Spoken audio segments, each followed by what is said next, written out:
Okay, so why am I showing you these numbers, and why is this number significant?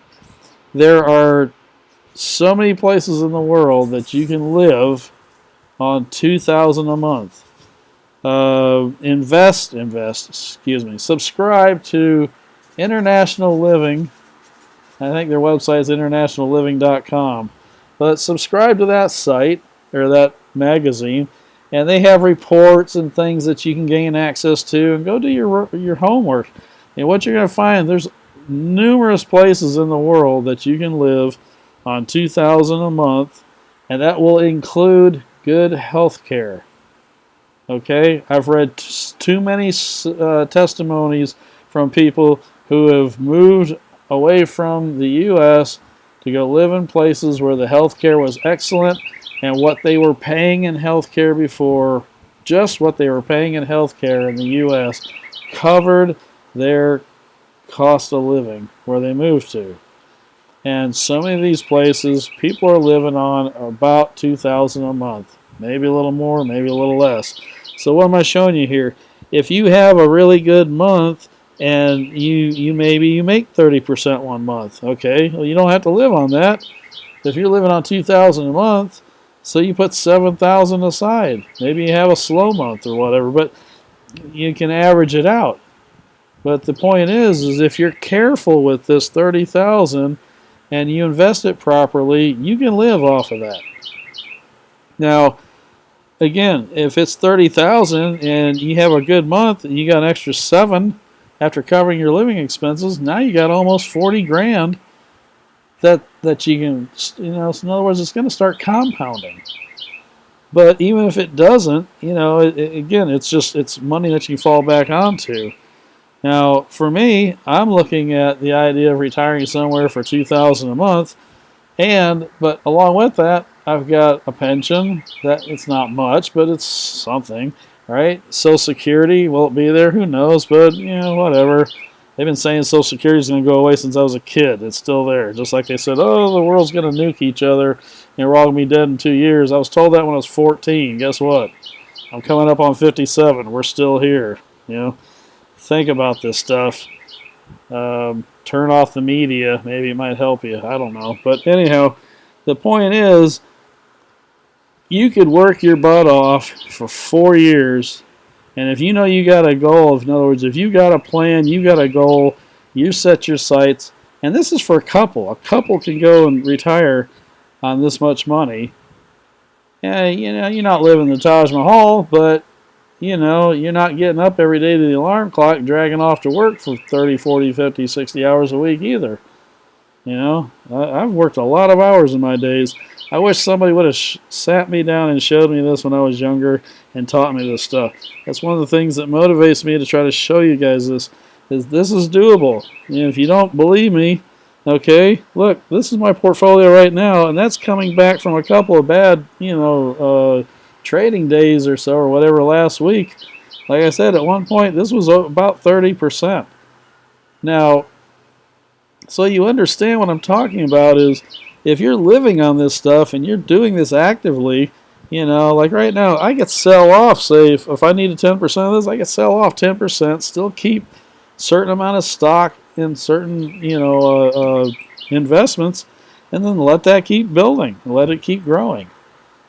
That's what I'm talking about. And when we're talking about taking profits, that's exactly what we mean. In other words, you've got an investment, for example, this one right here, this Gush. I invested in that, I think, like less than a week ago. It wasn't that long ago, right? There's $213. So I could sell $213 worth of this stock right now, and I would have the same amount invested in Gush that I started off with. That's taking profit. Okay, so I'm not talking selling it all off, but that's taking profit. Now, I'm not taking profit right now because I don't need it. And I think these are going to grow and become more, which is why I'm doing what I'm doing. But I'm trying to show you the fact that you could, if you want to retire in 4 years or less, and if you want to enjoy I would say a good life. If I could have done this in my 20s, I think I'd feel a lot better right now than I feel now. Meaning I would I wouldn't be as run down as I sometimes feel. So maybe this motivates you. So let me put this another way. I'm showing you here, save up 30 grand. You go, well, you know, the next 4 years I goof up, I only saved up 20. 20 will work. You know, maybe you don't quite hit your number. Maybe you save up more. Maybe you get a job like the guy here, Mark, working with the pizzas, and instead of 30, you end up saving 40 or 50, or you shorten this down to, hey, in 2 years, you know, if your goal to retire means you need 30 grand that you're investing in and making some good profit monthly on, if you can do that in 2 years instead of 4, guess what? You can start early. If you're conservative or nervous or worried, if you accomplish this 30 grand in 2 years, well, double it. Do another 2 more years. But again, while you're building this, start investing. Why do I say that? It's like anything else. You know, when you first started driving a car, you weren't so great at it, but after a few months, you got pretty good. And then after a year or two, heck, now you drive down the road, you tune the radio or change the station or whatever. You're talking on the phone. You're turning on the turn signal. You're doing like 20 different things as you drive down the road. You couldn't even dream of doing that when you first started because you were new at it. Investing is going to be the same way. Start playing with it. I say play with it. I'm saying what I'm meaning is start practicing. Start figuring out what this stuff means, and this is what it can mean for you. So, you know, I don't know if this helps you or not. I hope it does. I hope it motivates somebody because this is doable. All right, if you don't like this plan, if this doesn't make sense to you, maybe you don't want to leave the country. All right, figure out what it would cost for you to live. Okay, you don't have to have $1 million in the bank, but what does your cash flow need to be? And then work the math from there. You know, work the numbers. What works for you? If it means you need 50, then work a few years and save up 50. But in other words, you have a plan. And if you have a plan, when something rough, something challenging comes along, if you know why you are doing what you're doing, you'll keep doing it. In other words, if you don't have a goal, if you don't have a plan, and you know you got this second job, and all of a sudden your buddy calls you up and says, "Hey man, we're going to have a barbecue this weekend," and you're supposed to work. Well, now if you're thinking, well, nah, 4 years from now I want to be free in my job. 4 years from now I want to be self-sufficient. I want to be independent. I want to be retired in 4 years.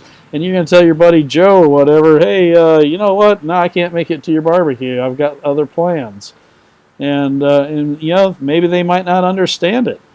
Most people don't understand people who are driven and who are, you know, successful.